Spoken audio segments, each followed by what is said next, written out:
안녕하세요. 오늘은 조선시대의 가장 뜨거운 댓글 전쟁이라고 할 수 있는 익명서, 즉 익명투서에 대한 이야기를 나누어 보겠습니다. 현대인들은 SNS와 온라인 커뮤니티에서 이름을 숨기고 댓글을 달곤 합니다.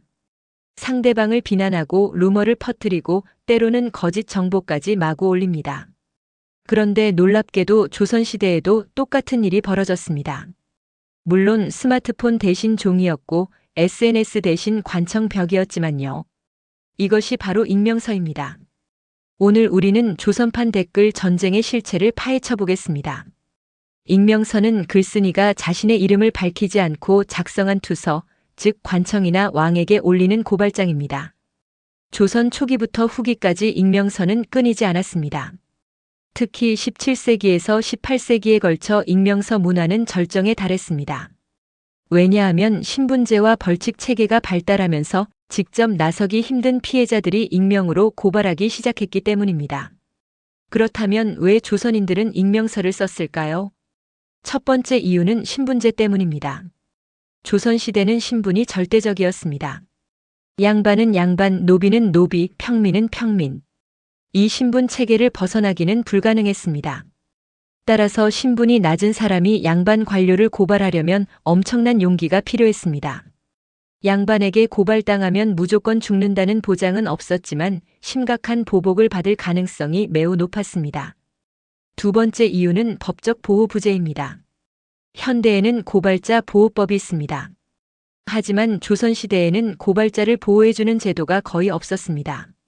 내가 고발했다는 것이 알려지면 그 순간부터 보복의 대상이 되었습니다. 세 번째 이유는 적극적인 고발 문화입니다. 조선은 유교 이념에 기반한 나라였습니다.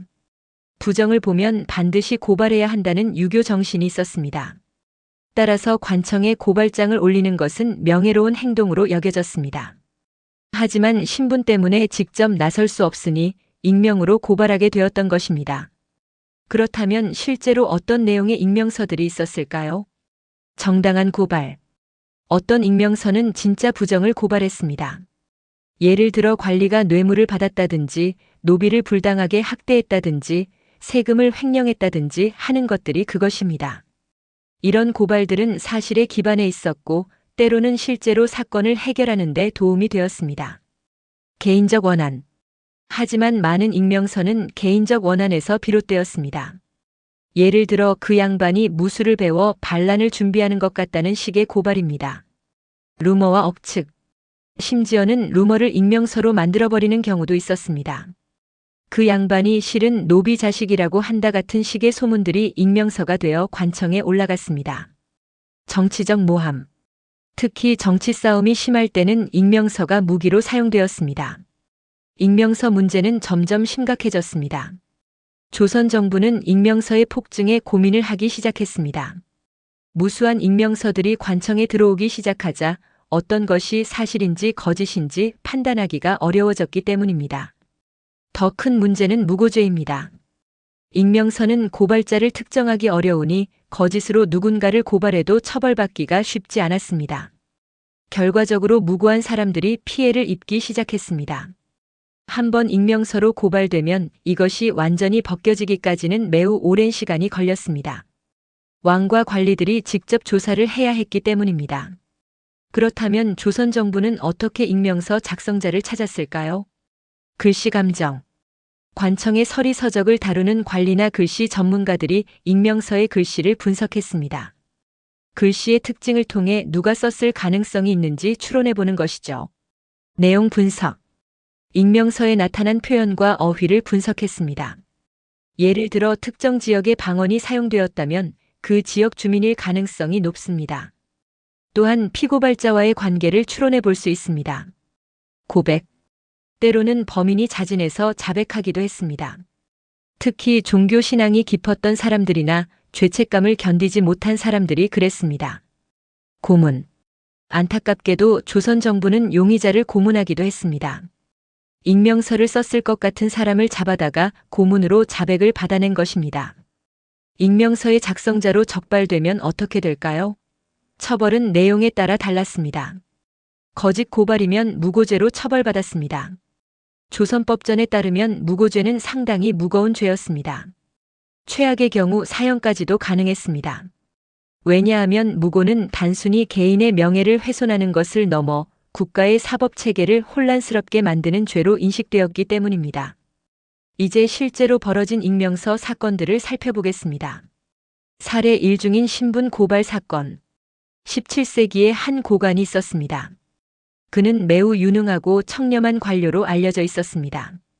하지만 어느 날 익명서가 관청에 올라갑니다. 그 관리의 아내가 중인 신분이다. 양반에 가될 수 없으니 벼슬을 내려야 한다는 내용이었습니다. 그 관리의 아내가 정말로 중인 신분인지 아닌지는 불명확했습니다. 하지만 이 익명서 때문에 그는 심각한 조사를 받아야 했습니다. 결국 혐의가 없다는 것이 밝혀졌지만 그 과정에서 그의 명예는 심각하게 손상되었습니다. 사례 2 반란 혐의 모함. 어떤 양반이 있었습니다. 그는 여러 아들을 두고 있었는데 그중 한 아들이 매우 똑똑해서 과거 시험에 합격하고 관직에 올랐습니다.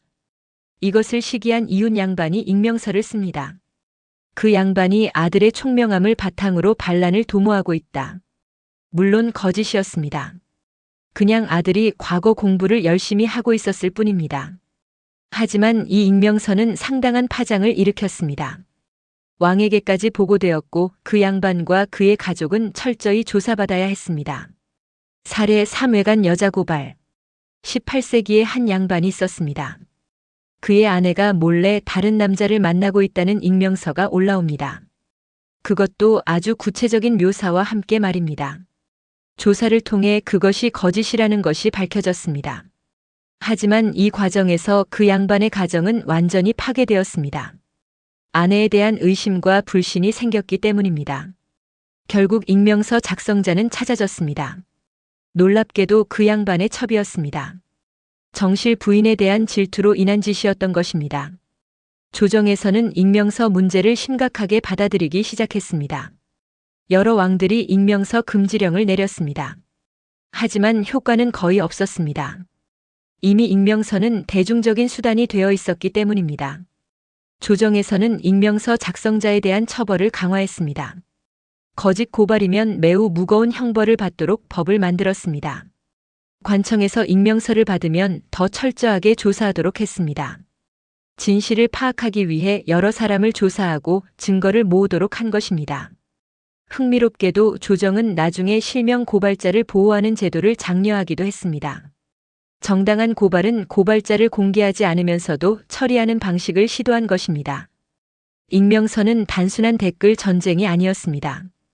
그것은 조선 사회의 여러 가지를 보여주는 거울이었습니다.